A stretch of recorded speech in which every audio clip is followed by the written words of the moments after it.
Le fondateur, Frank Claro Inc., a commencé en 1956. C'est un des pionniers à avoir pris une ensacheuse à Christmas et à avoir ensaché de la laine de bois. En fait, lui, il avait commencé le commerce d'affaires aux États-Unis. Il a vu qu'il y avait un besoin pour la litière, donc il a vraiment mis en sachet de la riz. Et dès 1963, ça continue jusqu'à les années 80. Il faisait ensacher beaucoup dans les moulins à scie. Quand il a eu les années 80, il s'est rendu compte qu'il y avait un besoin vraiment pour la qualité de litière, les grosseurs de flocons. C'est pas très compliqué, mais quand même, il y a des demandes là-dedans, il y a des besoins. Donc, lui, il a décidé de commencer à gérer ses propres usines. Il y a eu une usine à Saint-Michel de Bellechasse qui a brûlé. Puis en 90, ben, c'est là que l'histoire de Berthier a commencé. Aujourd'hui, Top Bedding, ça représente 10 millions de sacs vendus à travers l'Amérique du Nord. Juste le transport, aujourd'hui, on est rendu quand même avec 43 camions, on fait plus que 50% de notre transport. Et on a 400 remorques. Donc, quand je disais qu'il y a une passion pour la litière, le manufacturier, mais aussi le transport, c'est vraiment dynamique. Puis c'est ce qui fait qu'on offre un bon service partout à l'Amérique. Nos camions peuvent se rendre jusqu'en Ohio, des fois jusqu'en Virginie, même si nos marchés couverts sont loin de ça. Au niveau de nos produits, on vend de la litière. On achète de la rive des moulins à scie, du Québec, du Nouveau-Brunswick, un peu du Maine aussi, et on fait livrer ça dans le fond de nos usines, puis à ces endroits-là, ben, les produits sont triés, puis ensuite sont en sachet pour être distribués. L'opération d'ensachage n'est pas vraiment complexe. Ce qui est plus complexe au niveau de la mise en marché, d'aller rejoindre le bon client avec le bon produit. Puis c'est là-dedans qu'on s'est spécialisé avec les années, dans le fond, plus de 65 ans d'historique. Je ne sais d'oublier rien. Au niveau des employés, ben, l'équipe, on est maintenant rendu à 115. Elle est partie sur 3 sites, dont Ange Gardien, qui est le siège social, la distribution, vraiment, puis presque le 75% de la flotte de transport est là-bas. On a Richemont, qui est une usine très technologique, qui a été bâtie en 2009, et on a le site de Berthier, dans le fond, qui jusqu'à 2008 a été l'usine principale de Top Bedding. Au niveau croissance, c'est important qu'on garde une bonne croissance à chaque année. C'est une croissance qui se fait graduellement. On n'a pas une courbe exponentielle. Avec toutes les années, là, on essaie de grandir vraiment de quelques pourcents chaque année. On ne donne pas des gros booms. Et notre méthode de croissance depuis 2008, c'est par les acquisitions. On achète des producteurs québécois, des producteurs américains, puis on essaie de garder un rythme d'un achat aux 2 ans. Depuis 2008, on a acheté des entreprises québécoises et américaines et on produit à d'autres endroits. Autrement dit, la croissance d'entreprise ne se fait pas par le site de Berthier. Le site de Berthier est comme sur le cruise control depuis les années 2008. Donc, pour l'historique, en gros, ça. Donc, je vais laisser Denis se présenter, parler de l'historique. Je me présente comme Émile, directeur d'usine. Comme Louis l'a mentionné, l'usine de Berthier a débuté en 1990. Et pour vous parler un peu de l'usine et des employés, on est 25. Et même on a un employé qui est chez nous depuis 1991. Ça fait plusieurs années. Moi, j'ai été engagé en 2006 justement par GNU. Puis, c'est ça, on a plusieurs employés qui ont beaucoup d'expérience. Il y en a 5 qui ont entre 5 et 10 ans d'expérience d'ancienneté chez nous. On en a 8 autres qui en ont entre 10 et 30 ans. GNU en a 25 et Bertrand qui est depuis 91, 30 ans. Donc, c'est ça. On a une super belle gang qui a beaucoup d'expérience, qui fait en sorte que l'usine de Berthier a beaucoup de produits qui est spécifique, spécialisé. On vous en a apporté une couple de produits. Les sacs en papier, justement, c'est uniquement fait à Berthier-sur-Mer. De tous les sacs produits de la compagnie, il y a beaucoup de produits qui sont spécifiques à Berthier. Dans le fond, Berthier, on va se le dire qu'on a des clients difficiles, des gens qui sont très très spécifiques. On les envoie à Berthier. Un client qui dit qu'il n'a pas eu la qualité qu'il voulait, qu'il n'a pas eu le service qu'il voulait, c'est des clients qui vont être en sachet à Berthier parce qu'on est très très versatile là-bas. Au niveau de la qualité des rives qu'on reçoit là-bas, qualité d'ensachage, d'emballage. Dans l'autre PowerPoint d'avant, j'ai oublié une chose. Je vous ai parlé du fondateur, Frank Claro. Frank Claro a vendu l'entreprise en 96-97 à M. Cordeau. qui est dans le fond mon oncle, et qui est aussi le mari de la fille de M. Gambler. Donc l'entreprise est encore aujourd'hui 100% québécoise, propriétaire unique, et c'est familial. Donc je travaille avec Claude Philippe, on a le même nom, c'est maintenant. Mais je travaille avec Claude Philippe depuis 1998, puis il est arrivé en 96-97, il a commencé aussi à l'origine. Je voulais juste vous dire que c'était familial. Pour en venir à Berthier, c'était important pour moi de vous parler de ce que j'ai vécu, dans le fond, ce qu'on a vécu en 2015, parce que l'usine était là depuis 1990 et à un moment donné, la ville nous a contactés et ils nous ont dit il faut que vous veniez au conseil. Puis on a dit pourquoi? Ben, ils vont avoir quartier résidentiel à côté de l'usine. Fait que quand on a appris ça, tout de suite sur le coup, on a dit c'est sûr que ça n'arrivera pas, on va freiner ça, on va tout boirer ça. Puis on se pensait bien fort, mais en même temps, ça a pris quand même quelques heures, quelques jours, puis on a réalisé qu'on était mieux de travailler avec la ville en s'assurant que ça se fasse correctement que d'essayer de barrer ça. Et le premier plan qu'on s'est fait présenter à l'époque, juste pour vous dire, la rue Pierre-Lavallée a passé en plein milieu de votre développement. Ça veut dire que devant votre maison ou derrière votre maison, il y aurait eu un 4 à 500 camions qui passent par semaine. Dans le fond, le volume de camions qui passent à Berthier à l'usine présentement, c'est ça. C'est ce qu'on avait aussi en 2002. Il y avait toutes les rues de votre développement arrivaient à Pierre-Lavallée. Donc, c'était la rue principale pour rentrer. Nous autres, tout de suite, on s'imaginait les enfants. En tout cas, il y avait un risque.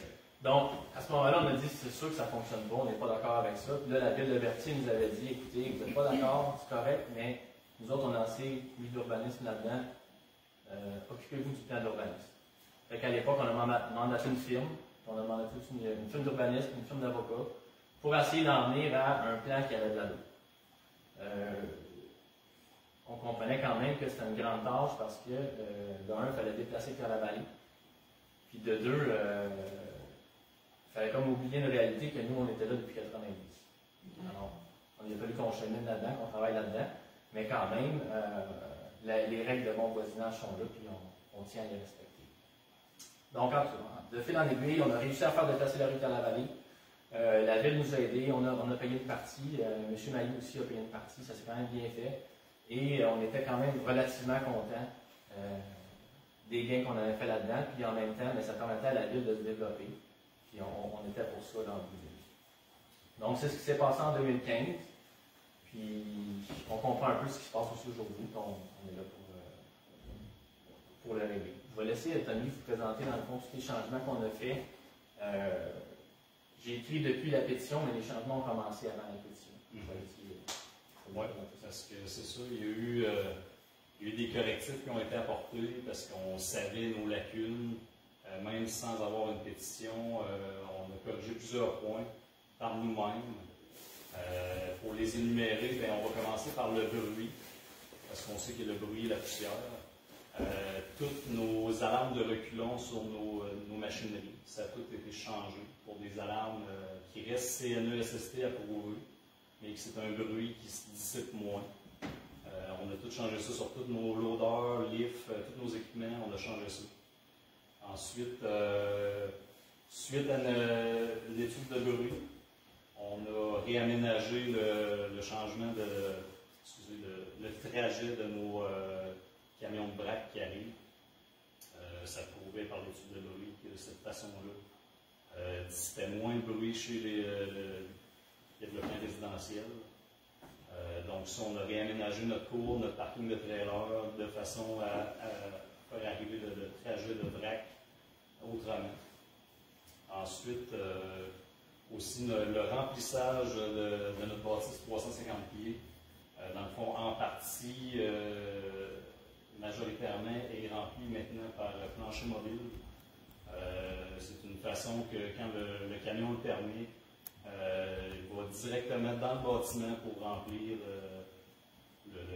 la bâtisse. Fait que ça évite la manutention avec le loader, la poussière à l'extérieur. Fait que ça a réglé une partie du cas de poussière. Ensuite aussi, on a modifié mécaniquement deux procédés qu'on a à l'usine, le procédé broyage et le procédé de tamisage. Parce que ça aussi, ça nécessitait de la manutention de rythme très fine, comme on voit dans le sac brun. Ça, on manutentionnait ça au loader à l'extérieur. C'était volatile. Fait que ça, on savait qu'il fallait régler ça. Ça a coûté plusieurs milliers de dollars. On l'a fait par nous autres mêmes. Ça a réglé une petite partie de notre lacune là-dessus. Puis c'est ça, j'en reviens sur le bruit. Aussi, on a installé de la signalisation pour les camions qui viennent, pour la vitesse, mais aussi pour l'interdiction pas frein moteur. Ça, on a fait des avertissements là-dessus, mais l'interdiction de moteur au ralenti. Dans le fond, si un camion vient et s'arrête, il ne faut pas qu'il laisse virer son moteur au idle, comme on dit. Il éteint le camion, fait que ça crée des bruits très tôt le matin et très tard le soir. Fait que ça, on a des politiques là-dessus maintenant, établies.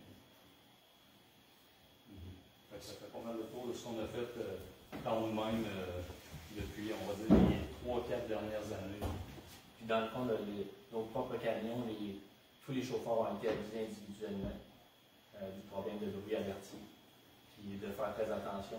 Pour ce qui est de l'usage du frein moteur, le ministère des Transports empêche maintenant les municipalités de mettre la pancarte de ne pas utiliser le frein moteur pour des raisons de sécurité. Donc, ce qui va être fait dans la rue Pierre-Lavallée, c'est qu'on va mettre la pancarte du ministère des Transports qui dit de réduire le bruit. C'est tout ce qu'ils peuvent dire pour l'instant, mais quand même, c'est bon de flasher que nos camionneurs, les camions rouges, les bec, sont avisés de ne pas utiliser les freins moteurs dans la rue Pierre-Lavallée et à l'usine. Donc, la liste de clients, c'est sûr qu'on a sorti les plus fun, mais on a le zoo de Granby, dans le fond, pour une grande majorité de leurs animaux, que ce soit les éléphants ou que ce soit au niveau volaille, perroquets, ainsi de suite, qui utilisent les produits top bedding, qui sont produits avertis, principalement la rectamisée. Les chiots Mira commandent leur remorque de RIP 2 à 3 fois par année. Tous les magasins BMR ont fait la marque maison à Grisonne. Dans le fond, tous les sacs à Grisonne sont fabriqués chez Top Bedding, en partie à Berthier et aussi à nos autres usines. La Coop Fédérée, beaucoup de voyages principalement en vrac, parce qu'on fait aussi de la livraison en vrac.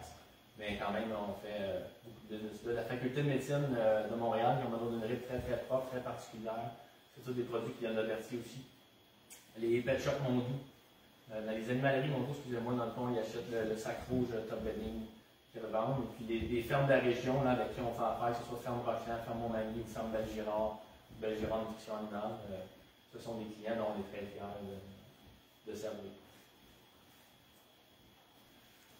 OK, la petite section de capacité de production, c'est par rapport au ministère de l'Environnement, c'est par rapport au certificat d'autorisation qu'on a obtenu, dans le fond, qu'on a fait actualiser, pour ne pas dire updater, actualiser à la fin, on dirait autour des années 2018-2019.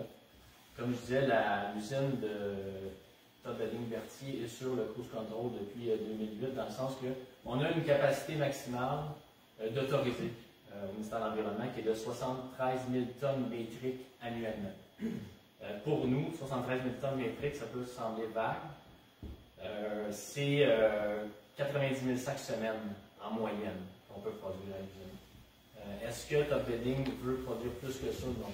La vitesse de croisière de 90 000 sacs semaine est vraiment une belle vitesse de croisière. Présentement, on fait autour de entre 70 et 75 000. Il y a des semaines dans l'année où on va atteindre notre 90. Ça va osciller là-dedans à peu près. Là. Donc, c'est important de rappeler que la stratégie de croissance d'entreprise est ailleurs en Amérique du Nord et qu'on a l'intention de continuer de produire nos 73 000 tonnes métriques annuellement de RIP de bois en étant efficace et aussi en respectant des méthodes là, qui sont responsables. Donc, c'est vraiment, vraiment important cette partie-là de la présentation parce que le projet zéro émission n'est pas pour une augmentation de production. C'est pour maintenir ce qu'on a présentement et pour le faire d'une façon écolo, d'une façon correcte. On va arriver un peu bientôt avec l'aspect écolo du projet. Donc, puis on va parler de bon voisinage aussi, c'est le dernier point là, de la capacité de production. Il faut que vous sachiez que même si les ministères de l'Environnement ont fait leurs études, sont venus chez nous, ils ont fait les tests, que ce soit au niveau des études de bruit, que ce soit au niveau de la poussière, même si on respecte les exigences du ministère, autant pour nos dépoussiéreurs que pour la production, pour que vous sachiez que, en tant que gestionnaire, que ce soit Tommy, Gino ou le propriétaire, on va favoriser le bon voisinage. Puis on va vous entendre, puis on veut travailler avec ça. Et ça, c'est vraiment aussi très important de savoir que la mentalité de la business, de l'entreprise, dans le fond, Frank Claro Inc., ben, c'est de travailler avec ses voisins.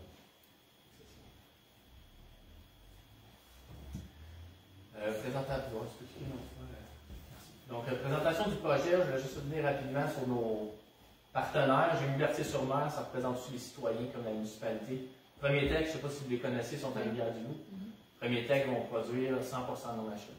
Dans le fond, depuis aussi longtemps qu'on est là, Premier Tech ou Machinerie Verdille ont toujours produit nos équipements, que ce soit convoyeurs, réserve d'alimentation, on demande toujours des clients. Donc, tout est fait par eux, tout vient de Rivière-du-Loup, ou encore de leurs entreprises au Nouveau-Brunswick. C'est important de sachiez, encore là, que ça va être des produits canadiens qui vont arriver. Dans le fond, c'est des produits canadiens qui vont remplacer des vieux produits canadiens dans la nouvelle usine. Groupe Jean-René Prince, ça va être très probablement le contracteur pour le bâtiment, tout ce qui est acier, structure. C'est notre contracteur depuis des années aussi, que ce soit à Ange-Gardien, à Richemont ou à Berthier, c'est lui qui fait toutes nos installations. Donc, on y va avec la présentation du projet. On a la partie 1. Ici, vous voyez, dans le fond, l'entrepôt qui a été construit en 1997 et la plus vieille partie ici, qui date principalement de 1990. Donc, dans la partie 1, c'est vraiment là que ça se passe ce soir. Dans le fond, c'est qu'on veut rejoindre les deux bâtiments avec un building, avec une bâtisse qui va faire que 100% des opérations de déchargement vont être à l'intérieur. Donc, la remorque au complet va être à l'intérieur, les chargeurs vont être à l'intérieur. Même que sur le mur ici, dans le fond, le mur qui est du côté de votre développement du faubourg, mais il n'y aura pas de porte. Okay. Il n'y aura carrément pas de porte de garage. Bon. Fait que, puis au départ, on se dit si on met une porte, puis les gars vont aller s'ouvrir, puis ils vont sortir avec de l'odeur. Fait qu'on n'a carrément pas de sortie. La porte va être de ce côté-ci. Et le camion va reculer complètement dans le bâtiment, puis on va décharger dans le bâtiment. Donc ça, c'est vraiment une super belle amélioration.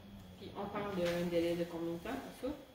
Ben, dans le fond, Mais c'est on va arriver peut-être à Okay. ça. Je vais faire ouais. Là, c'est Faut quand même préciser. non, c'est correct, c'est juste que les délais, c'est quand même un gros dossier, là, Ouais. parce qu'il y a un volet municipalité, il y a un volet top billing, puis il y a un volet COVID aussi là-dedans. Ça sent. Là, présentement, il y a-tu un pourcentage qui se fait une étude pourcentage qui se fait à l'intérieur? Ben, la plateforme de déchargement est à l'extérieur. Non, c'est Et ça. tout est à 100%. Fait que c'est pour ça que quand Non, parce que les planchers mobiles se déchargent à l'intérieur, comme tu m'expliquais, mais les remorques qui sont, on appelle ça remorques de type BDN, remorques vrac, sont déchargées sur la plateforme. Vous allez voir tantôt, j'ai une petite vidéo pour vous d'une autre usine, et qui va très bien représenter la réalité de Berthier-sur-Mer aussi. Donc, la partie 2, c'est très simple, c'est qu'en faisant la partie 1, on a besoin d'amener une structure plus forte pour les charges. Donc, on doit refaire la section de ce bâtiment-là. Ça, c'est juste pour vous dire qu'il va y avoir une construction là, mais dans le fond, c'est juste une méga rénovation. Dans le fond, le bâtiment qui est là va être enlevé et va être refait avec des nouvelles poutrelles, une nouvelle structure d'acier. Et numéro 3, je vais peut-être expliquer un peu mieux tantôt, mais ça, c'est une zone d'entreposage intérieur parce que le but du projet, pour nous, oui, d'avoir un bon voisinage, mais en même temps, c'est de pousser la vente du sac de papier. Quand j'ai commencé pour Top-Billing, 100% de nos sacs vendus étaient en sac de papier. Aujourd'hui, sur 200 000 sacs vendus semaine, il y en a 10 à 15 000 qui sont en papier. Fait qu'on veut, avec les nouvelles machines qu'on va rentrer, on veut renverser la vapeur pour espérer, dans 5, 6, 7 ans, avoir un volume de 70 000 sacs de papier sur notre 200 000. Donc, on aimerait ça que le tiers des sacs produits par Top-Billing soit le fameux sac de papier. C'est ce sac ici. Donc, Excuse. Oui. Tout à l'heure, tu parlais de 90 000 Oui. sacs semaine. Oui. Là, tu parles de 200 000. Oui, c'est une bonne question. 200 000, c'est le volume total de Frank Claro Inc. De toutes nos usines à travers l'Amérique du Nord. Ah, C'est notre volume vendu, c'est une bonne question. Dans le fond, Le volume moyen de Berthier est encore à 90 000 sacs par semaine. C'est une bonne question. Oui? Dans le fond, bâtiment, la partie 1, la partie 2, ça, c'est des parties qui existent déjà, mis à part la jonction entre les deux bâtiments. Toute la bâtiment, elle n'existe pas là. Tout ce qu'on a ici, ça n'existe pas. C'est ça, ça vient connecter les deux bâtiments. C'est ça. Qui existent déjà. Oui, C'est ça. on va Et y la 3, celle-là, c'est nouveau. C'est nouveau, exactement. Et c'est du port du quartier, c'est ce que je comprends. Oui, c'est du base quartier, exactement. Puis en gros, parce que là, c'est difficile comme ça à l'échelle, mais c'est quelle grosseur ce bâtiment-là? On a tous les plans en avant, je vais pouvoir vous donner les dimensions exactes tout à l'heure. On a tous les plans. Dans le fond, nous autres, ça va être une bâtisse fermée qui n'aura pas de porte non plus vers le quartier. Là, il y a une porte présentement vers le quartier. Donc, il y a du bruit qui sort de l'usine. Souvent, la porte est ouverte. Il y a du bruit qui sort de l'usine qui sort vers le quartier. Donc, il n'y aura pas de porte. Ça va être vraiment un entrepôt. Au premier étage, ça va être l'entrepôt pour les sacs de papier sur palette. Puis au deuxième étage, ça va être la section des animes pour bureaux, le local de pièces, salle de conférence, salle de lunch, ainsi de suite.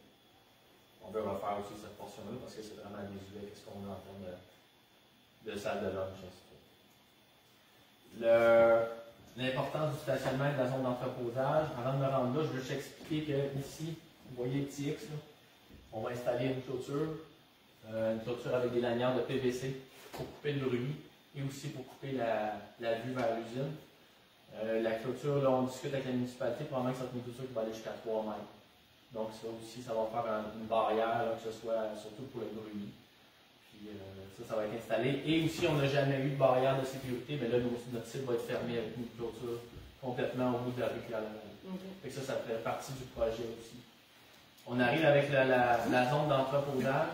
Puis une des faiblesses de l'usine du site complet de Berthier-sur-Mer, c'est qu'on n'a pas de zone d'entreposage.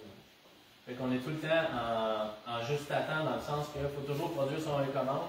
On ne peut pas se garder aucun stock de produits finis, ou presque. Puis pour rendre ce projet-là viable, on a besoin d'avoir une zone de stationnement et une zone d'entreposage au nord de l'usine de Berthier-sur-Mer. Ça, cette zone-là, présentement, est chez nous, c'est notre terrain. C'est un terrain qu'on a acheté plus que ça déjà. Okay. En tout cas, c'est un terrain qui nous appartient, là, puis on va faire un stationnement et une zone d'entreposage. Puis, par rapport au bâtiment numéro 3 et à cette zone-là, on a établi qu'il y aurait de la production ou de la circulation dans cette zone-là sur des heures très strictes, soit entre 7h et 7h. Ce qui veut dire pendant les heures de jour. On n'ira pas faire de mouvement de nuit dans cette zone-là pour être sûr qu'il n'y ait pas de bruit ou que ça ne dérange pas les gens, que ce soit dans le faubourg ou que ce soit les gens au nord. On veut respecter ça. Puis de notre côté, c'est possible de le faire, nos installations. C'est possible que. Parce qu'en fait, les camions à l'usine de Berthier vont arriver 24 heures sur 24, 7 jours sur 7. Sauf qu'on va être capable d'apporter leur chargement complètement au sud-ouest pour qu'ils puissent aller chercher leur remorque ici puis s'en retourner. Pour pas qu'ils aient commencé à tourner là, la nuit. Fait que ça aussi, ça va être une nouvelle pratique qu'on va déterminer là, aussitôt que la zone de stationnement et entreposage va être en fonction. À ce niveau-là, ben là, il y a la municipalité là, qui va venir dans tout ça. Donc, c'était l'importance d'avoir cette zone-là dans le projet. Donc, on a une vision 3D dans tout de ce qu'on voyait numéro 1. Donc, ça ici, c'est la portion numéro 1 qui vient jusque-là. Puis ça, c'est la portion numéro 2, dans le fond, qui vient remplacer la bâtisse existante avec la numéro 3 ici. J'attire votre attention à cette partie-là, parce que là, on a un quai de déchargement intérieur. Il faut savoir que cette partie-là ici, elle va avoir 72 pieds de haut. C'est important que vous le sachiez. Parce que là, présentement, quand il y a un déchargement, vous allez voir la remorque probablement de votre maison, parce que la remorque, elle est dans les airs. Peut-être plus ceux qui habitent au nord de l'usine vont peut-être le voir, la remorque, mais là, il va vraiment avoir un bâtiment qui va couvrir ça, donc la hauteur est de 72 pieds de haut. C'est important qu'on mentionne ça dans le projet, parce que ça va être on va couvrir, mais en même temps, il va avoir le bâtiment. J'avais une petite question. Oui. Justement, dans le fond, en ce moment, quand les camions déchargent, Oui. les camions comme ça, là, Oui. on entend le pause de la porte là, qui ferme. Fait que là, maintenant, quand ça va être dans le site, ça va être. Là, ce qui est intéressant, que j'ai appris tout récemment, c'est que selon nos études de bruit, on aurait le super matériel anti-bruit. Parce que c'est la matière première qui est vrac. Tout ça ici, c'est du vrac qui est dans ces bâtisses-là, mais ça absorbe la vibration du bruit. OK. Donc, quand on va être à l'intérieur, ben là, comme la vibration, au lieu de faire comme une caisse de résonance, ben, ça va être absorbé par notre produit. Fait que là, ça, c'est quand même un point assez bien aussi. Parce qu'on avait peur, au départ, de faire ce projet-là et de créer une caisse de résonance qui allait amplifier le bruit, mais supposément qu'on a la meilleure matière pour pas que ça arrive. Oui? Avez-vous estimé à l'œil visuellement, ça vient largement au-dessus des arbres, cette partie-là? Ça va être comme une tour Ça va être au-dessus des arbres. largement. Imaginez ici. C'est Comme l'agricole. C'est ça. Comme Saint-Pierre, ils sont 25 pieds plus haut C'est ça. que ça. C'est ça. Dans le fond, c'est comme la vanne qui lève déjà. Vous voyez jusqu'à la lève, mais là, c'est peut-être un 5 à 6 pieds plus haut que la vanne actuelle. On a mieux voir ça. Mhm. Ben, en fait, au départ, on avait un plan où il n'y avait pas ça. Autrement dit, le déchargement se faisait dans la bâtisse, mais il y avait encore la partie de la vanne qui dépassait. Fait que là, on se disait, si on investit 1,8 à 2 millions pour une bâtisse, puis que là, 6 mois plus tard, on apprend qu'il y a encore des poussières, mais là, ça ne marche pas. Fait que là, on veut le faire vraiment comme ça. C'est dans le fond, M. Prince, de J.A. Prince, qui nous est arrivé avec cette idée de structure. Oui? On peut revenir à celle d'avant? Ouais. Oui. On pose la question, la bande qu'on voit, justement, le tampon en vert. Oui. Oui. C'est où exactement par rapport au quartier? On va venir Ouais. parler. Dans le fond, au niveau des zones tampons, c'est vraiment Pierre Allier qui va être le meilleur pour vous présenter ça. Nous, on a fait ça pour représenter au départ ce qu'on aurait aimé avoir. Okay. La zone tampon au nord est chez nous. Fait que la zone tampon au nord, ça va être respecté, ça va être là. Mais celle qui est à l'est, c'est Pierre Allier qui va vous en parler tout à l'heure.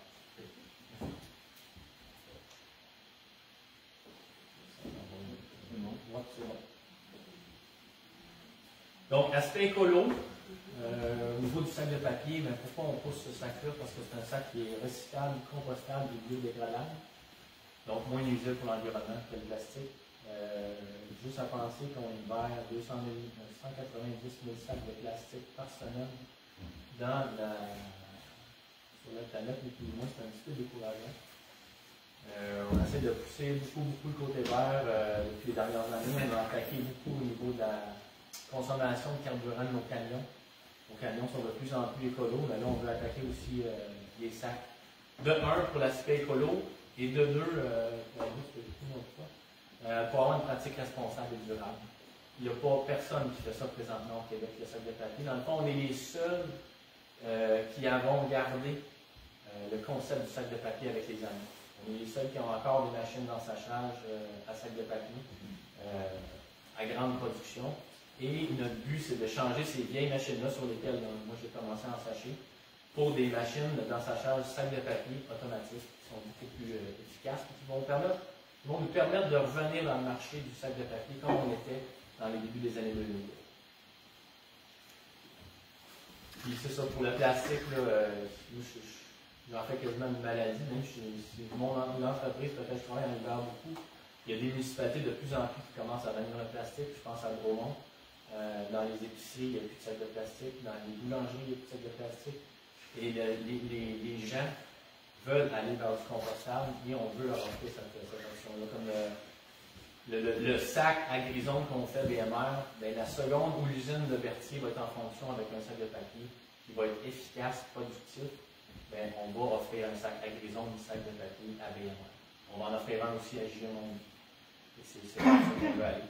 Mais on garde ça entre nous ce soir parce que nos compétiteurs sont pas au courant.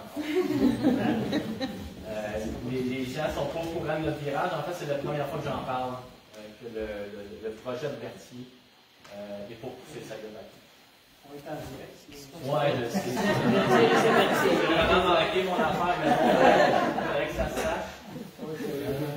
On va dans le fond, lui, je ne le ferai pas marcher cette gars-là. Ça, c'est les nouvelles machines qu'on va avoir. Sur cette photo-là, c'est une machine sac de plastique.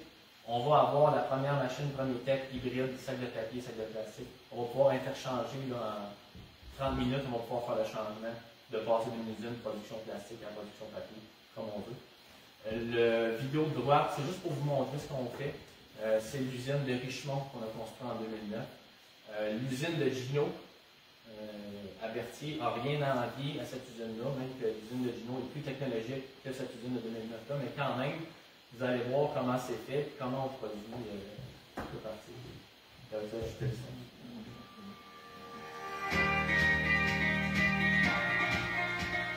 Dans le fond, ça, c'en est une plateforme de déchargement, c'est celle de Richemont. Non, on ne peut pas l'agrandir, malheureusement. Ça, c'est comme à Berthier. C'est comme ça que ça fonctionne. Quand ils rentrent dedans, c'est la même chose. là, c'est comme ça. C'est ça. Regarde les chats en plus. Il y en a chaque Avec toute l'usine des premiers textes aussi, vous allez voir. Est-ce que tous les travailleurs ils ont un masque à pouvoir filtrer quelque chose? Oui, oui, oui, mais c'est comme quelconque je pense ressources humaines aujourd'hui, il faut se battre. Il faut vraiment se battre pour que ça se fasse. Mais il faut aussi comprendre que toutes nos machines sont équipées de systèmes de dépoussiérage. Ils ont des hôtes de dépoussiérage qui enlèvent toute la poussière là, de l'ensachage. Mais je dirais que comme ce qu'on a vécu en pandémie, le masque, il faut le rappeler aux gens. Parce que c'est pour. Ah ouais. Ah ouais. Dans le fond, c'est moins poussiéreux dans l'usine que dehors. Elle s'en vient chez vous. D'ailleurs, l'enjeu de Berthier, c'est la direction du semaine. Ouais. Normalement, une municipalité ne mettra pas son quartier résidentiel à l'est de son quartier industriel. Et tout est automatique. On a une usine comme ça à Berthier, puis là, on va avoir la deuxième qui va devenir aussi automatique. Puis même ça, ces machines-là, c'est désuet aujourd'hui. On est rendu avec des robots. C'est vraiment des robots comme dans les usines d'auto, les robots jaunes qui palettisent. Mais ça, en 2009, quand on avait installé ça, c'était vraiment fiers de ça. Vraiment très fiers.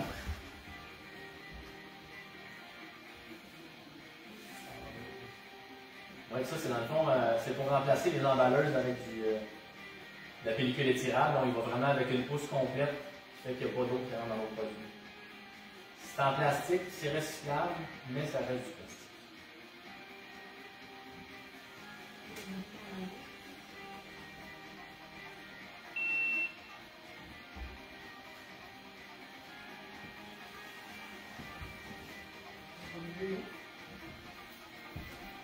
Il y a ça à chez vous.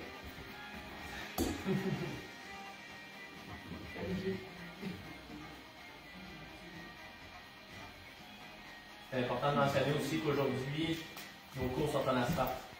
Où on met notre stockage de paillettes, c'est en asphalte. C'est de meilleure qualité, puis comme ça, on peut stocker vraiment à l'année longue. On va aller tout de suite. Dans les installations, c'est vraiment pour les geeks de technologie. Là.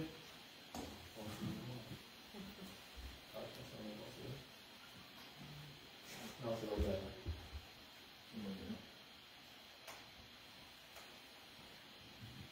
Je ne vais pas montrer, il était trop lourd. Okay, dans le fond, c'est les plans de la nouvelle usine. Le plan qu'on a monté avec Premier Tech. La plateforme de déchargement intérieur, c'est à peu près ici. Donc, on a la réserve d'alimentation, le convoyeur qui amène ça au-dessus des machines. On a une réserve d'alimentation secondaire qui va distribuer le produit aux machines. Et ensuite, ça, c'est les deux nouvelles machines qu'on va installer. Ensuite, les convoyeurs amènent les sacs, le robot et l'emballeuse à l'eau. Puis la nouvelle entrepôt dont on parlait, ça, c'est la porte existante ici, mais la nouvelle entrepôt va être comme ça. Pour pouvoir stocker des sacs de papier à l'intérieur. C'est juste pour vous montrer. C'est aussi pour que vous voyez où on est rendu là, dans notre projet. Là, on est pas mal rendu à l'étape des signatures de soumission. C'est important de présenter ça ce soir. Avantages et inconvénients, ben, c'est sûr que le point principal, c'est que les déchargements vont être à l'intérieur. Que ce soit au niveau du bruit ou des poussières, mais ça va être contenu dans l'usine, dans la bâtisse numéro 1. pour nous, la performance des deux nouvelles machines est extrêmement importante parce que d'un côté un peu plus technique, en plus des poussières du déchargement, il y a des poussières qui sont amenées à cause du chargement d'une troisième machine dans sa charge dans l'usine actuelle. C'est une machine qu'on alimente par l'extérieur. Donc la réserve est assez haute. On se présente avec le chargeur assez haut, fait qu'à chaque fois qu'on décharge dans la réserve, ben là, il y a des émissions de poussière qui sortent de là. Donc, en ayant deux machines plus performantes, ça va nous permettre d'enlever celle-là complètement de l'usine Averti. Elle va être complètement déménagée. Oui? Tant que le camion recule dans la zone de déchargement, oui. C'est à l'intérieur, mais est-ce que la porte se referme? Oui, c'est une porte qui se referme, exactement. Oui. C'est vraiment une porte extrêmement haute. Puis normalement, dans le fond, le camionneur va détacher sa remorque. Il va avancer son camion, puis la porte va se refermer derrière sa remorque. Oui, c'est une bonne question, ça va se faire. Donc, c'est ça, la performance des deux machines va nous permettre d'en enlever une, qui va déménager pour très fortement aux États-Unis. Et il y a l'aspect environnemental qui est important pour les sacs de papier, pour nous autres. Puis, les sacs de papier vont nous amener dans le domaine de notoriété. Ça va faire que nos clients vont être encore plus attachés à nous autres. Donc, pour nous, c'est vraiment un avantage. Et au niveau du milieu de travail, là, ça va plus rien avoir parce que toute cette usine-là va être neuve. Il y a beaucoup de tâches manuelles qui vont être techniques maintenant, qui vont être avec la technologie. Donc, on va gagner. Là. Dans le fond, l'usine va devenir tout aussi propre que l'usine de Gino présentement à Berthier ou à Richmond. Dernier point, ce sont les inconvénients, je pense. Ah oui, c'est vrai, il fallait se parler de ça. Ça, c'est vraiment important. Toute la section que vous avez vue, ça va être giclé au complet parce qu'on a beaucoup de risques de feu à Berthier. Il n'y a pas de gicleur à l'intérieur, on a une seule porte-fontaine. À Richmond, on est giclé, mais pas à Berthier. Donc, l'entrepôt 97 qu'on voyait tout à l'heure, la jonction numéro 1 et la vieille entrepôt 90, ainsi que le numéro 3, toute cette section-là va être giclée. Puis on est présentement à faire des études d'ingénierie avec une firme de gicleurs ainsi que la ville pour voir la demande en eau qu'on va avoir besoin. Donc, en se lançant dans un projet giclé, on va s'assurer avant qu'on en sait pour éteindre. Et là, les inconvénients, ben, pour nous autres, dans le fond, on a juste vraiment un problème majeur, c'est au niveau des investissements. Pour l'entreprise, là, on est quand même une entreprise très solide parce qu'on est en affaires depuis longtemps, mais on va avoir certainement 5 à 7 millions à investir à Berthier, que ce soit au niveau des machines, que ce soit au niveau des bâtiments. Donc, c'est quand même un gros coup à donner. Puis pour nous, avant de signer les soumissions, il faut s'assurer que ce qui est mis en place par la municipalité, bien, ça va être respecté, ça va être fait. Fait que pour nous, on est là, on est à savoir, premièrement, est-ce que la municipalité va pouvoir mener à terme au niveau des zonages, ainsi de suite. Est-ce que les citoyens vont être contents de ce projet-là? Est-ce que vous êtes satisfait de ce que vous voyez ce soir? Puis ensuite de ça, il faut aller signer dans le fond nos soumissions. Tantôt, on parlait de délai, mais dans les délais, il faut penser qu'il y a toute au niveau de la municipalité, au niveau des zonages, au niveau des discussions avec les voisins, ainsi de suite, mais ça amène les délais. Puis pour nous aussi, une fois que les contrats sont signés, on peut espérer avoir une bâtisse printemps 2022, puis on peut espérer avoir les équipements automne 2022. Quand je parle d'avoir les bâtiments, je parle d'un début de construction, pour ériger les bâtiments. Si ça n'avait pas été de tout ça, est-ce que vous auriez fait ça? Des investissements comme ça, admettons? La partie 1, on n'aurait pas été obligé. Non. La partie 1, dans le fond, c'est vraiment pour régler les problèmes. S'il n'y avait pas eu de résidence, exemple, puis on sait que c'est impossible, une ville, il faut qu'il y ait de la croissance, qu'on comprend ça, mais s'il n'y avait pas eu de résidence, s'il n'y avait pas eu de pétition, on aurait construit des chargeurs à l'extérieur.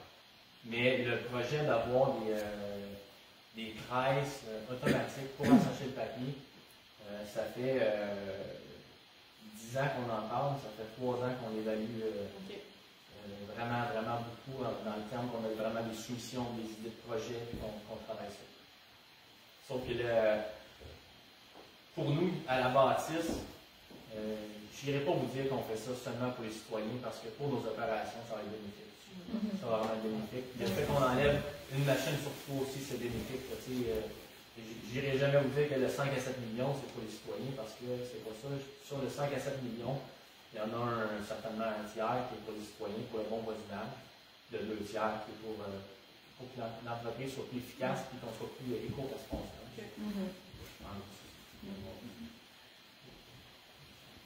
Ça peut enlever des emplois? C'est une bonne question. On a abordé ça après-midi avec Tony. C'est sûr que pour enlever des emplois, il faut qu'ils soient tous comblés premièrement. Avec le manque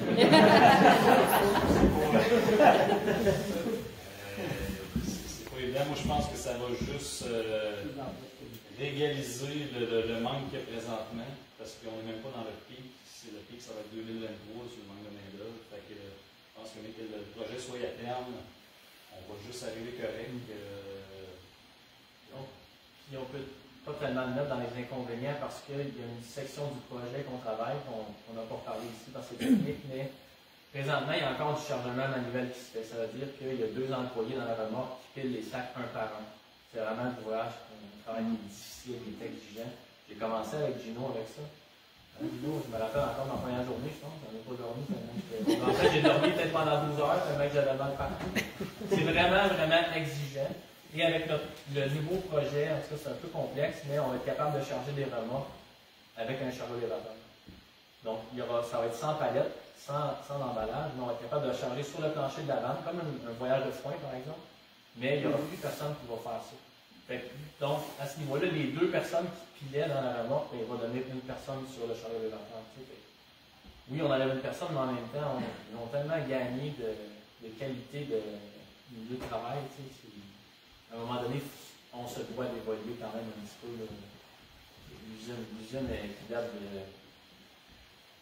J'ai commencé, puis ça commençait à être vieux. J'ai commencé à travailler là, puis c'était vieux, puis c'était. L'usine a grand besoin de rafraîchissement.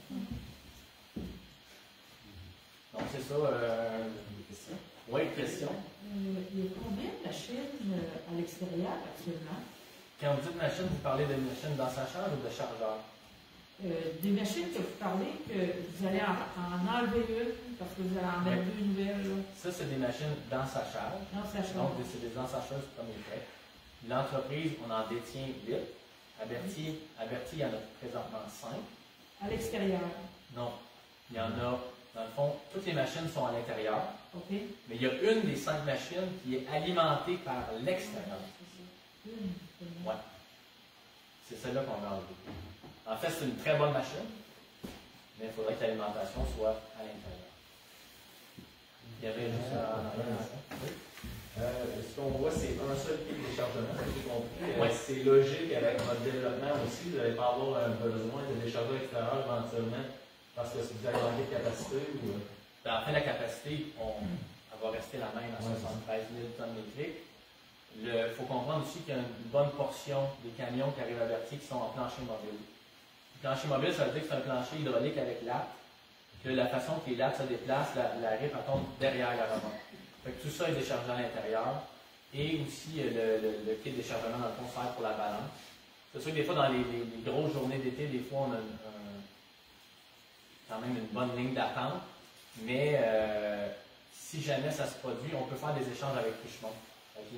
Si jamais, par exemple, on avait un bris majeur à notre kit de déchargement, on peut transférer les camions Richemont pour X semaines. C'est un casse-tête, mais c'est possible. Mais il n'y aura pas la venue d'un 2e kit de déchargement. C'est quelque chose qu'on a étudié, je dirais, il y a peut-être 10 ans. Mais quand l'usine de Richemont a ouvert en 2009, on a éliminé cette idée-là. En dehors des vannes avec le plancher mobile, plus le kit de déchargement, il n'y a pas d'autres types de déchargement que vous faites. Donc là, il n'y aura plus du tout de déchargement extérieur. Il n'y a pas de déchargement à l'extérieur, non, absolument pas. Absolument pas. Oui. Au niveau des voyages, on parlait tantôt de 400 à 500 camions par jour, par semaine? C'est par semaine. Ça va être la même chose? Ou oui, ça va être la même chose. Dans le fond, la façon qu'on le compte, c'est qu'en entrant de RIP, c'est environ 100 voyages qui entrent, 100 voyages qui sortent. Puis en extrant, dans le fond, au niveau des camions de produits finis, c'est environ aussi 100 camions qui arrivent, 100 camions qui repartent. De là, le calcul du 400 camions. Ok, je me demandais juste avec l'entrepôt, puisqu'il va y avoir plus dans des stacks entreposés, ça peut. Mais dans le fond, ce qui rentre et ce qui ressort va être la même chose. Okay. Puis on a des produits connexes aussi qu'on distribue à l'usine de Berthier, mais c'est très très marginal là, en termes de quantité de camions. Je pense que le nouveau, la règle du 7 à 7 va vraiment changer beaucoup aussi de Berthier. Vous avez une question? Mais c'était une constatation ici. Merci beaucoup pour la présentation. Je trouve que vous apportez des belles idées puis on trouve une solution, de ma part. Nous, on voyait qu'on est vraiment sur la rue d'Orchidée, on est très proche du boisé. Vent sud-ouest, l'été, ça neige de partout, dans les échangeurs d'air, dans les piscines de piscine. C'était vraiment quelque chose. Là, avec les gros vents, mettons d'été, ça, vu que ça va être à l'intérieur, même si les déchargements, il n'y aura plus nécessairement cette neige-là qui nous tombe sur la tête. Non, parce que dans le fond, ça, c'est causé par les grands vents. Puis, quand les remorques qui détectent, dans le fond, les camions rouges qui déchargent, ils ont une toile de déchargement. Mais il y a d'autres camions, c'est des filets. Puis quand c'est un camion avec filet qui décharge, puis là, les vents sont comme on peut les connaître à Berthier, ça fait des ravages, c'est sûr. C'est sûr. Et on comprend que les problèmes que vous avez présentement, mais il faut que ça s'arrête. Oui? Encore autre? Non, c'est bon. Les vents de plancher mobile, c'est à quel endroit qui décharge dans les bâtiments? C'est peut-être moi qui n'ai pas suivi cette notion-là. C'est dans l'autre usine, dans le fond. Dans la vieille section, finalement. Ouais. Mais non, dans le fond, présentement, c'est la section récente qui va devenir la vieille section. Mais quand même, les machines dans cette bâtisse-là datent entre 2015 et 2018. Dans le fond, c'est ici. C'est ici, là. Comme ça, c'est dans ce bâtiment-là que les camions vont. C'est le bâtiment qui est le plus loin du dompeur, c'est ça. Par dompeur. C'est ça. Fait que la stratégie, c'était de la remplir par mettre des planches mobile. Mais là, ça s'est pas relié à rien, parce que ça reparte à quelque part.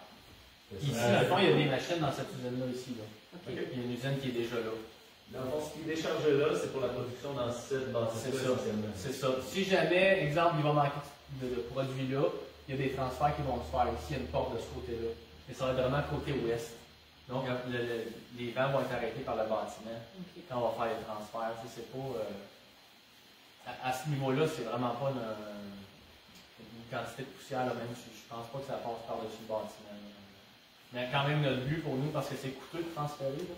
Puis on part avec le chargeur de là, puis on se rend là. C'est coûteux, donc notre but, c'est vraiment de tout décharger au plancher mobile. À bonne place de C'est ça. Parce que notre produit, c'est un produit qui va se vendre 4 à 5 piastres du sac. Donc, si on commence à transporter, déplacer, c'est vraiment pas long, il n'y a pas de rentabilité. La rentabilité de l'entreprise se fait sur le volume et non parce qu'on fait des marges astronomiques. C'est tout le temps des marges. Oui? Aussi pour la zone d'entreposage future, c'est du boisé présentement encore ou c'est moitié boisé, moitié c'est du conifère fatigué. C'est bon.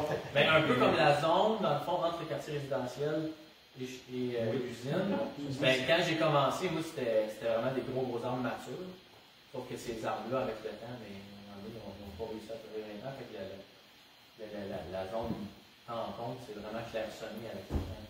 Mais sans qu'il y ait eu de bûchage, il y a beaucoup d'arbres qui sont de la maturité, qui sont ronds. Puis, c'était plus par rapport à la nature de l'entreposage, la question. C'est quoi qui serait entreposé finalement sur ce futur terrain? À l'extérieur, en haut, il va y avoir une moitié, dans le fond, de zone de stationnement pour les remorques. Puis l'autre moitié va être des produits finis en plastique. Il va y avoir, par exemple, on distribue des granules de bois, que ce soit pour la litière ou pour le chauffage. On distribue du pitmos litière, on distribue du pitmos pour la tour, en fait, la tour de semaine pour le paysagement. Donc, c'est tous des produits qui sont vendus à l'usine Berthier. On vend des tapis de caoutchouc qu'on va entreposer à l'extérieur. On a plein de produits. Pailletelle aussi, je sais pas vous en voulez, donc ça fait ça bon. Mais vous approvisionner, pas de problème. C'est sûr. Est-ce qu'il est possible de penser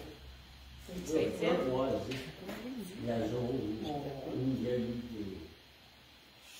On va regarder. On a un cheval de bataille quand même depuis longtemps. d'espérer que ça se revoie.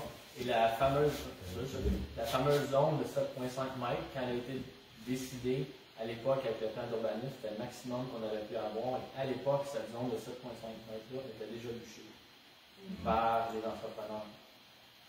C'est quand même si on avait mis 10-15 mètres, les arbres étaient déjà finis. Oui? C'est que j'avais juste mal saisi la question. Dans le fond, on parlait du boisé qui était savoir si peut donner plus dense éventuellement, quelque chose comme ça. Oui, c'est vraiment la municipalité qui va répondre à ça tout à l'heure. Il reste J'avais compris un peu de présentation. Est-ce que vous pouvez demander à nos autres transporteurs qui transportent avec des filets de changer le type de... C'est 50% du chargement. Oui. Mais en attendant, ça, c'est vraiment lors du déchargement que c'est problématique. Là, vu qu'on va être à l'intérieur, ça sera plus problématique. Même quand les camions arrivent à l'entrepôt, des fois ils sont en attente. Ils vendent beaucoup, tickets en filet. Lors du transport, il n'y aura pas de perte tant que ça. C'est vraiment lors du déchargement que là, ça rafale dans le filet. Parce que j'en ai déjà suivi des camions comme ça avec des filets. Mais ces camions-là se font arrêter. Ces camions-là ont des contraventions vraiment salées. Très salées. Très, très salées.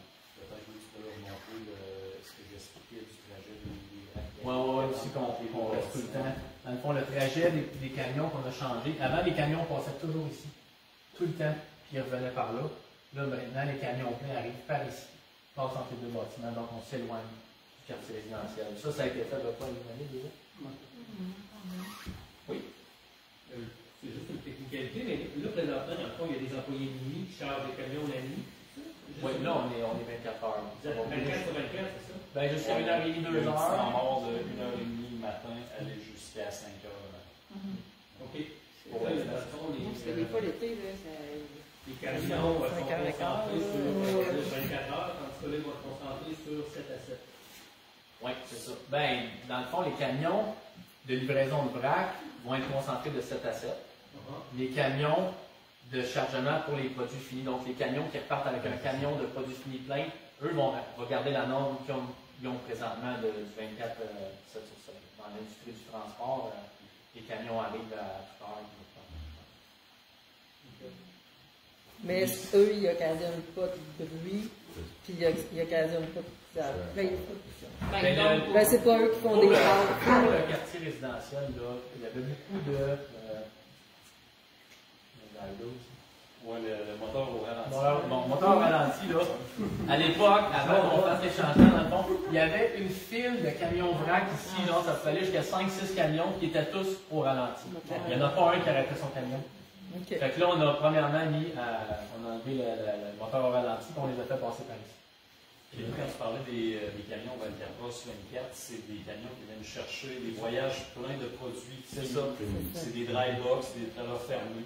Pas les trailers de vrac. Comme ça, vous avez enlevé le idle, n'empêche que l'hiver, ils n'ont pas le choix de faire rouler la vanne pareil pour chauffer la cabine. Non. Non. Les compagnies de transport, comme par exemple notre compagnie de transport, les DEC, depuis, je dirais, les achats de camions depuis 3 ans, on est 100%, ils appellent ça Smart Park, c'est des batteries. Tout est à batterie à l'intérieur du camion. Ou encore, ils ont ce qu'ils appellent les marques Esport ou Webasto. C'est une chaufferette dans le camion qui s'alimente avec le diesel. Donc, laisser le camion en marche, c'est inacceptable. Ils ont des bons bas chauffants. Pardon? Ils se mettent des bas chauffants. Non, mais en 2021, là, un camion ne devrait jamais rouler à gauche. À moins d'avoir vraiment un vieux camion des années 90 ou début 2000. Les nouveaux camions là, sont conçus pour que le moteur... C'est la mentalité des chauffeurs qu'il faut vraiment changer. Nos camions ont des mises à l'arrêt automatiques. Dans le fond, après 5 minutes, le camion arrête. Nos chauffeurs sont évalués sur le nombre d'heures de moteur au ralenti dans leur journée. Pour les chauffeurs externes, ça c'est quoi? C'est 50% de votre transport, je pense. 50, oui, exact. Fait pour tous les transporteurs externes, parce que on parle de vieux camions, mais je suis dans l'industriel depuis un bout aussi. Oui. Vous avez des vieux camions encore un méchant paquet. Il y a du travail à faire. Oui, c'est ça. Travail à faire dans l'industrie du transport. Pour ces chauffeurs-là, ça c'est 50% de vos camions à ce moment-là. Ouais. Je présume que peut-être dans la nouvelle bâtisse, ils vont avoir une section pour rester au chaud, parce que les autres n'ont pas ça de laisser durer. Parce que quand on parle de vieux camion, je dirais par expérience d'être averti, c'est surtout les vracs. Oui. Quand on fait affaire avec des compagnies de transport pour aller livrer nos produits finis en Ohio, il n'y a personne qui part avec un vieux 90. C'est beaucoup de compagnies avec des camions là-dessus. Camions d'autoroute. Les camions qui vont livrer le produit fini, c'est souvent des compagnies de transport qui ont des camions flambant neufs. La portion avec les vieux camions, c'est beaucoup vrac.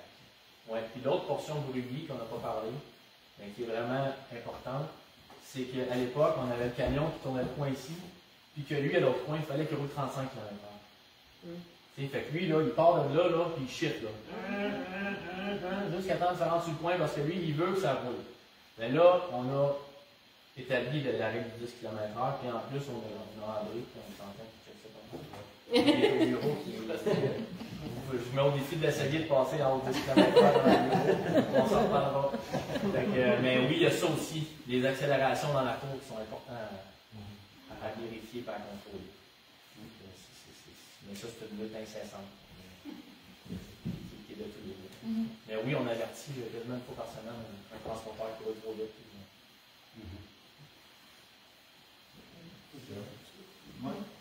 Juste vous dire, concernant le dernier, complètement le dernier, il y a une raison pourquoi on a mis nos adresses email là, ainsi que mon numéro de téléphone. C'est de notre travail de répondre à vos questions. Vous avez des questions, des inquiétudes, vous voyez des belles choses, on reçoit des commentaires positifs, croyez-le ou non, on en reçoit des résidents de Berthier. Nos emails sont là, il y a des cartes d'affaires là-bas, j'en ai dans mes poches. On est là pour répondre à vos questions. Envoyez-nous des emails, puis ça ne prendra pas 3 semaines avant qu'on réponde. On est assez efficace sur la réponse. Ça nous aide aussi à avoir un pouls des citoyens, à savoir est-ce que les gens sont en faveur, est-ce que les gens sont anxieux, inquiets de ce qui se passe.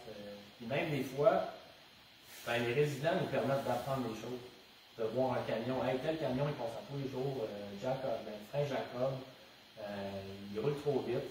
Un petit email, ça se fait tellement rapidement. On appelle la compagnie de transport, on fait les démarches. Ça va être fait. Vous allez être entendu, puis on veut du bon possible. On vous remercie d'être là. On est content qu'il y ait beaucoup de monde aujourd'hui. On voulait que ça soit de plein à craquer pour que le plus de gens soient au courant de ce qu'on fait et de ce qu'on veut faire. On vous remercie.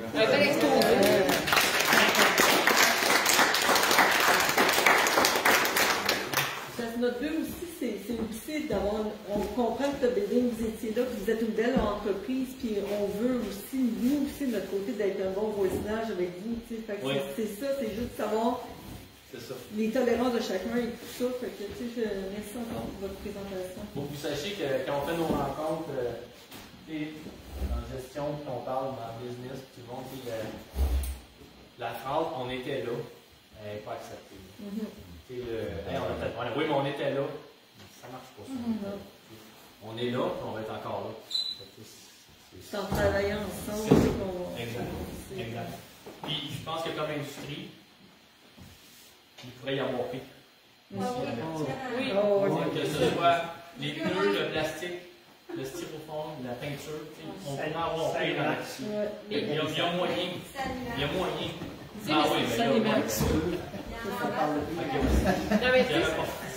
Au départ, là, la ville, quand on dit on va construire un projet, on fait un projet d'urbanisme, on sait que ton building est là. Est-ce que, à quel point les conséquences étaient vues par le.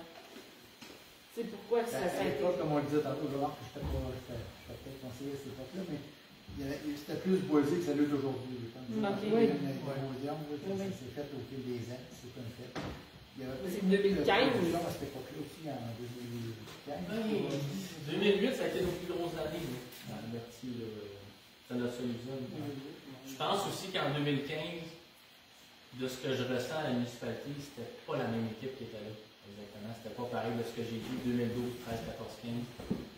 Ça avait été fait de façon plus cavalière, je pense, beaucoup plus cavalière. Puis, nous autres, on voulait que chaque résident qui achète un terrain ou une maison reçoivent dès l'acte de vente un document qui dit savez-vous que vous êtes à côté de nous? On le savait pas. On a entendu des affaires, genre, ton building c'est tout petit, ça va fermer, là. Oui, ça va fermer. Ça s'en vient. En mais non, ça fait juste un petit peu de poussière d'hiver sans neige. On est là, puis vous êtes là, puis on va s'en. Donc, cette pandémie, je peux là, nous autres, de notre côté, l'administration a un travail à faire, dans le sens que il n'y a rien officiellement de fait, parce qu'on veut vous parler aujourd'hui, on va avoir vos questionnements, vos idées par rapport à ça, parce que c'est bien évident qu'on ne veut pas aller à l'encontre de ce que vous pensez, on veut travailler en collaboration avec vous. Donc, c'est les prochaines étapes que je vais présenter. Il n'y a rien de commencé, il n'y a rien de fait, mais c'est sûr qu'on aimerait avoir votre coup là-dessus pour aller de l'avant le plus tôt possible pour aider ces problématiques-là. La première étape, c'est la coupe forestière pour usage industriel. Stationnement, entreposage, comme il a été parlé, je vais vous montrer la zone. Donc, ce serait juste ici. Donc, là, vous avez le quartier résidentiel, la bande de protection, top bedding, ce serait juste ici, à cet endroit-là. Comme on l'a dit, ce n'était pas des arbres, là, des arbres précieux, si on veut, là. Donc, ce serait à cet endroit-là. Ce serait la première chose qui serait faite, là, je crois, très prochainement, dans le coin de Saint-Ouvert. C'est ça, c'est pas du tout l'entreposage de vrac, c'est de la palette, c'est du produit fini. Oui, on ne peut pas entreposer à l'extérieur. On a déjà fait, par exemple. On a déjà fait comme on faisait, là. Ça ne doit pas être super long pour lancer la première. On parle de 100 mètres par la largeur qui est 148 mètres. C'est là qu'il va y avoir des gens, des remorques de stationner, il va y avoir de l'entreposage de sacs de plastique pour de c'est ça, la clôture va être jusqu'au bout. Là. La clôture va dépasser nos produits, en fait. Elle va être plus haute que nos produits. Deuxième chose, on demande l'acquisition aussi d'une sortie d'aménagement. Dans la bande tampon, du lot, finalement, la bande tampon qui est entre les deux. On parlait de plus ou moins 85 mètres de profondeur. Ça reste à vérifier exactement.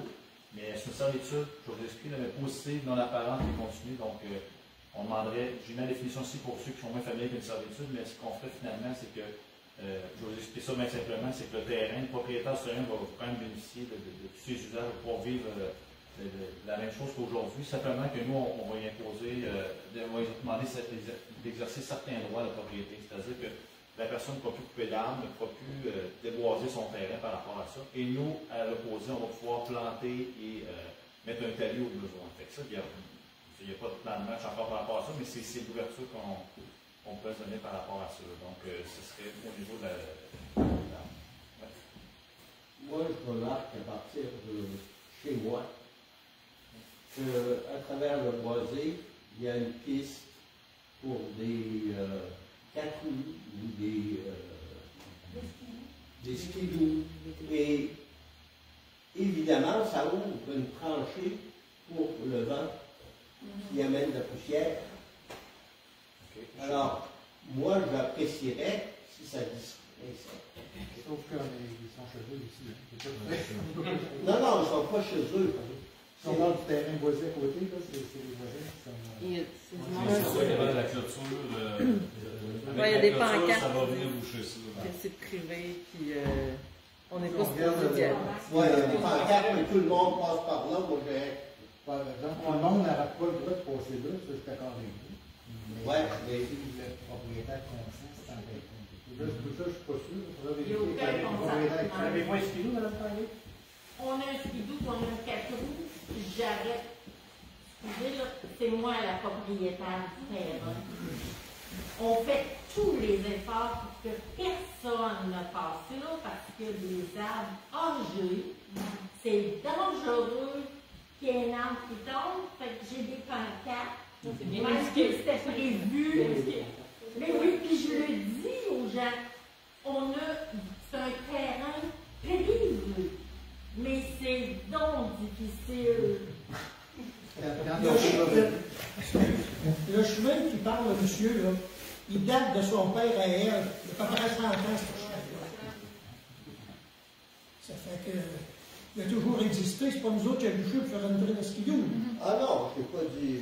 Ben, ça ressemble à ça, bon. Non, mais juste pour mettre avant que, moi dans le fond, je suis la maison, là, juste avant que ce boisé-là se développe, là, la maison verte, là, parce que c'est dans la Mont-Fontaine, avant que le faubourg se développe, c'est la dernière maison, puis ce chemin-là existait. Ah oui, ça fait des années. Ça fait longtemps, ça s'est construit. Le chemin des vaches. Oui, les vaches. Ça s'est construit. de... Dans le fond, le quartier arrêté ou le chemin existait déjà. Dans le temps, c'était un gros boisé. Exact. Oui, c'est ça, oui. Mais on n'est pas capable de penser que j'habite. C'est pas oublier, mais c'est tellement difficile de... Mais, Louis, moi, ce que je veux dire, c'est que dans le temps que je vais rencontrer, enchanté. Je vais vous dire que les gens qui sont assis là, c'est les gens qui viennent d'accepter qu'il y a une servitude de déménagement de 85 mètres sur leur terrain. S'il n'y avait pas eu de zone tampon, il n'y aurait pas eu de projet. Les gens qui sont assis là aujourd'hui, c'est une des raisons pour lesquelles ils vont avoir un projet.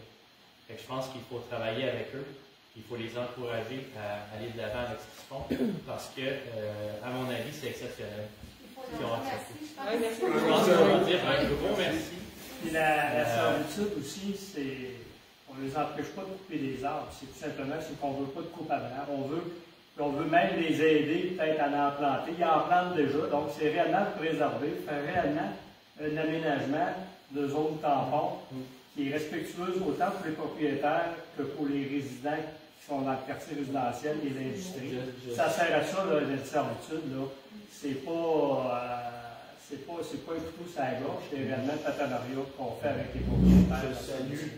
Je salue la décision, puis je salue aussi le travail de la ville dans ça, parce que pour nous, c'était une priorité, c'était une préoccupation, cette zone d'emploi-là. Donc, c'est ce que je veux faire voir.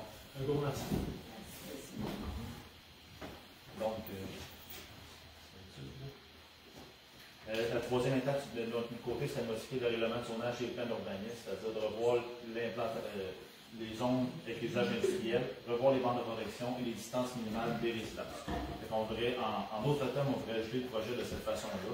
Donc, après ces constructions-là, on voudrait mettre des distances de tous les côtés pour dire le projet est fini de cette façon-là, pour vraiment geler ça dans le temps, puis permettre les usages industriels d'entreposage, si on veut, dans la zone qui est au nord. Donc, on voudrait vraiment céder le projet de cette façon-là. Ça, c'est une des parties d'ailleurs qu'on a besoin de votre appui, parce que c'est sûr qu'il y a des oppositions et tout ça. Surtout, on est intéressé de les entendre tout de suite s'il y en a pour remodifier le projet ou voir qu'est-ce qu'on peut faire, mais c'est vraiment un travail qui se fait tout au long de l'hiver jusqu'au printemps. Oui. Là, on voyait la bande à droite. Est-ce qu'il y a une bande aussi au nord? Je ne sais pas si on la voyait. Le nord appartient déjà à Top Bédé. OK, même en haut de... Jusqu'à 132. Jusqu'au maison de la 132, dans le fond, c'est notre terre. Ah, OK. C'est bon. Donc, ils vont rester déjà là au bout de leur terrain du stationnement. Ils vont rester encore quasiment encore à 100 pieds de forêt. Ce qu'on voyait sur le plan, c'était... OK. Oui. Et ce qu'on comprend, c'est que juste après le 85 mètres, il y a la clôture que vous vouliez construire. Non. La clôture, le 85 mètres. Oui, c'est ça. C'est pas de ligne, la clôture, puis le 85 mètres. C'est ça, puis le quartier par la suite. Il y a encore plus de bois que le 85 mètres. Il reste encore 70 mètres. 70 mètres. En tout cas, mais le 85 mètres, là, il n'est pas finalisé, là, mais c'est plus ou moins, il y a absolument rien fixe. C'est une mesure qu'on a donnée approximativement, parce que là, il fallait se donner une idée, là, mais c'est quelque chose qui ressemblera à ça. Ça peut être un petit peu plus, un petit peu moins. Mais ce qu'on voulait quand même garder un dégagement pour les propriétaires d'une part, là, mais deuxièmement, on voulait quand même garder un espace au besoin le long des rues ici, parce qu'au niveau déneigement, incendie, tout ça, il faut faire attention. Donc, on s'est gardé un certain dégagement de cette façon-là. Si je comprends bien, ça veut dire que dans cette zone-là, il n'y aura pas de construction de maison. Bien là, honnêtement, on s'est gelé pour plusieurs années parce que la première chose, c'est qu'on veut qu'il y ait une nuisance ailleurs. Dans X nombre d'années, si on dit que c'est correct, il n'y a pas de problème, bien, nous, c'est sûr qu'on a eu des recommandations, comme j'ai dit, au niveau de l'incendie, que ce serait important de faire déboucher ces rues-là. On n'en est pas là du tout, mais s'il y a un feu ou peu importe, c'est sûr que ce serait important que ça débouche pour quelconque raison. Fait qu'on n'en est pas là du tout, on s'est juste gardé la disponibilité au cas où qu'on est là, parce qu'on n'est pas bloqué complètement de tous les côtés. Mais c'est vraiment pas à court terme. Non, pas à court terme. Parce que c'est quand même rue de l'Orchidée jusqu'à l'autre rue Louis-Guet. Ça, on est capable d'y aller, là. Mais c'est personnel. Mais on ferait de la bonne façon, si on avait à le faire, on le ferait comme il faut. Mais c'est pas d'un carton du tout, là. C'est juste qu'on regarde la première fois pour ça, mais c'est pas le temps de match. Ça veut dire que le boisé qui est là, ça va être reboisé par la ville ou par les propriétaires actuels. Déjà là, il y a beaucoup de jeunes pousses qui c'est normal, c'est la nature. Les jeunes arbres prennent la place de ceux qui sont à terre. Il faut ramasser les vieux. C'est ce qui se fait. La servitude, c'est au besoin. On n'en est pas là, dans le sens que, comme ça a été aujourd'hui, on ne toucherait pas. Ce que je veux dire, c'est qu'il arrive quelque chose, peu importe, on pourrait agir, mais c'est en plus une garantie qu'on prend qu'il y aura absolument rien. Mais en tant que tel, on ne touche pas, on ne toucherait pas à cette zone. Oui. Ce que je comprends, c'est aussi l'ancien chemin, là, ça se trouve être l'ancien débouché de la rue, c'est ça? L'ancienne rue qui a la vallée. C'est l'ancienne rue qui a la vallée. Est-ce que ça, c'est propriété de Mme Tanguy? Mme Tanguy, puis ils ont des bâtiments, là. Oui. Je ne toucherai pas au bâtiment existant, c'est ça, bien évidemment.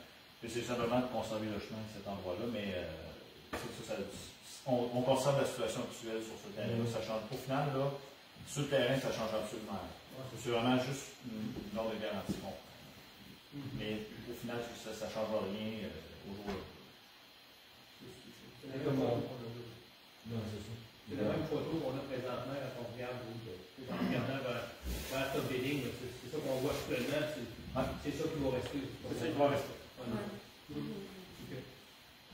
Mais en s'améliorant tout le temps. Moi, je comprends. Mais c'est une vieille forêt, là, en partie. C'est ça. Forêt roche. Mais il y a beaucoup de pousses, là, qu'on a plantées. Mais ce qu'on veut, c'est qu'il reste en bois.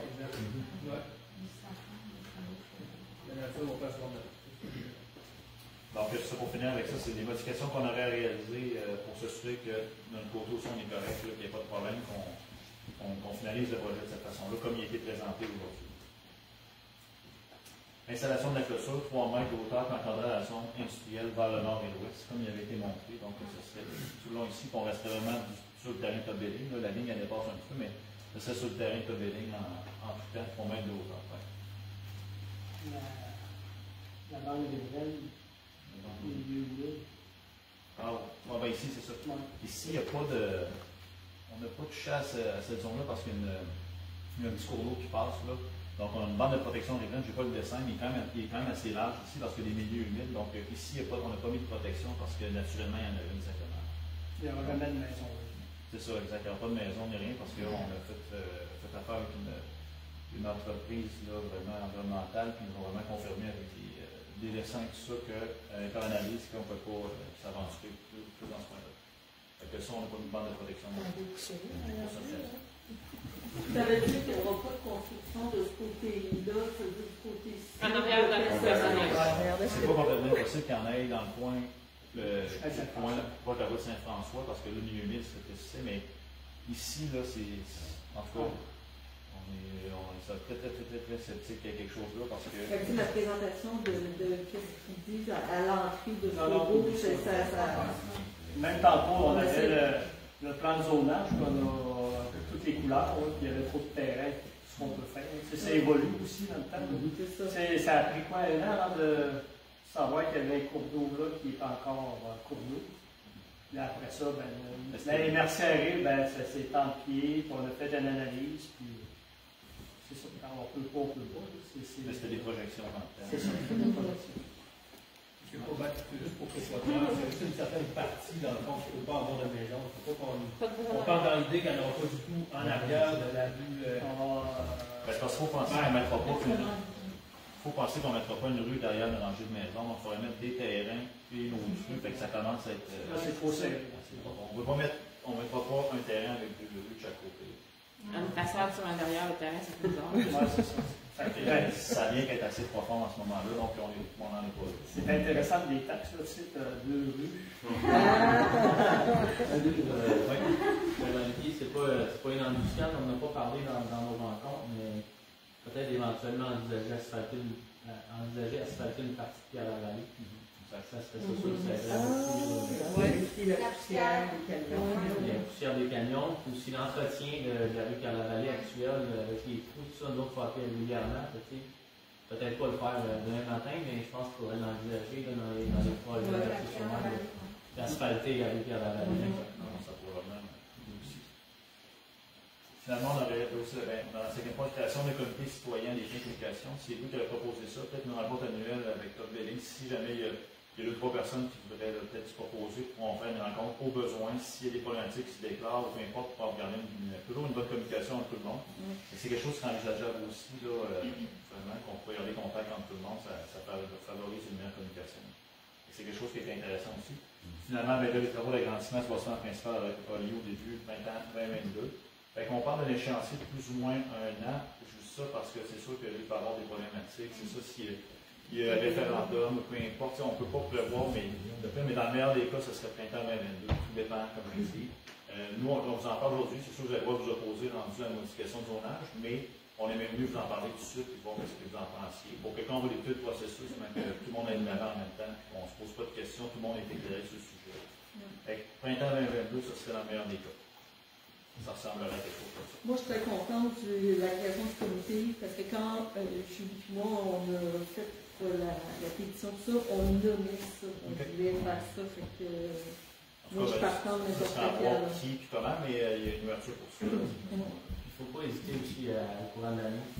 Tony l'avertit tout le temps. Moi, je ne suis pas vraiment loin non plus. Si vous devez me contacter, je ne suis pas loin d'attendre une année. Faites le plus là, puis des emails, de téléphone, on est là. On va répondre à vos questions.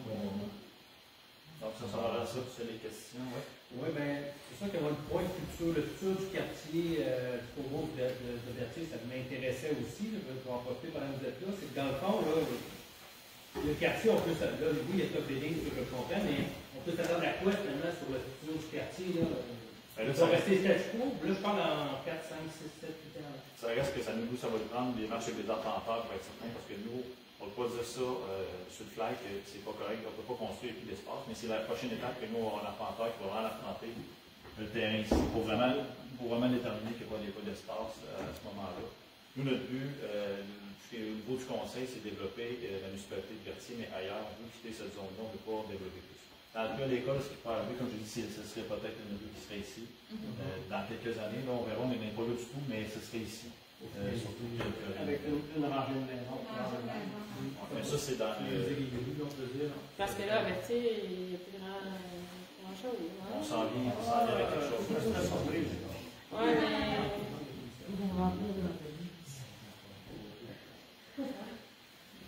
Je pose à l'autre question. Est-ce qu'il y avait d'autres interrogations?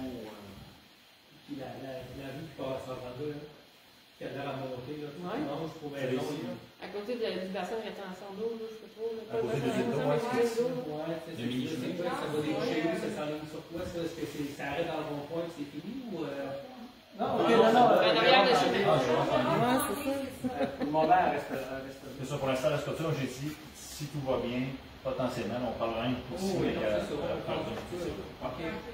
c'est cette rue-là qui montrait qu'elle reconnectait avec les rues ici. Mais ça viendrait connecter à OK. Ça fait quand même peut-être des camions de circuler aussi.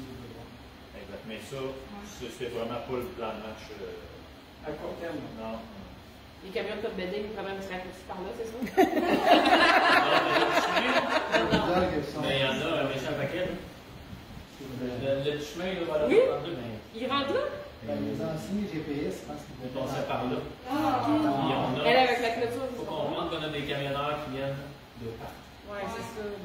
Donc, ouais. Juste moi, la semaine prochaine, c'est l'ancien chemin de bord.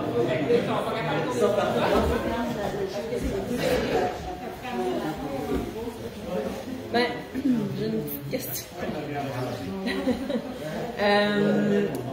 En arrière de chez vous, chez vous, dans la cour de personnages, là où c'était la route avant, là, où les camions passaient, il y a une ligne électrique qui ne sert plus, puis qui était supposée de se faire enlever à un moment donné. Est-ce que vous avez des nouvelles à ce sujet-là? Là, on va faire, comme je dis, des démarches avec l'arpenteur parce qu'il y avait un projet en place quand même par rapport à ça. Avec nous, c'est pour vraiment s'assurer que ça peut plus avoir. Ok, je pensais que ça servait plus, que c'était comme l'ancienne ligne qui allait à Tête-de-Ville. Ça servait plus, parce que là, ils sont venus l'année passée, ils sont venus couper là, Hydro, ils ont coupé les arbres. On en a déjà parlé, mais. Je pense qu'on va mettre sur le projet en premier. Juste pour qu'il vienne en couper les arbres. Pour Il y a encore des fils des poteaux. Il y a des fils. Ça va quelque chose. Ben, si c'est notre ligne, elle n'a pas changé de l'ancien chemin. C'est ce qui vous a ce qui alimente en. Ok, je pensais que ça avait été transféré sur l'autre chemin. Je sais pas de moto, c'est bon. À Pierre-la-Vallée. Non, Pierre-la-Vallée, qui arrive encore du même ancien chemin. Ok. Ah, c'est ça. Ok. Ça sert à nous. Ah, ok. Parce que Hydro sont fait des beaux gros arbres qui étaient en train de pousser autour, mais moi je pensais que c'était pour rien. Ça veut dire qu'il faut pas voir ça.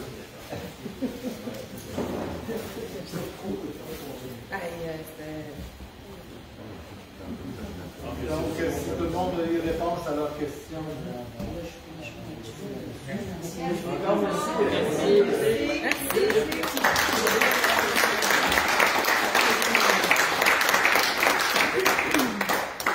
Ceux qui ont passé poussière, là, il y en a. Mais c'est vrai qu'on est lapins. Oui! Moi, je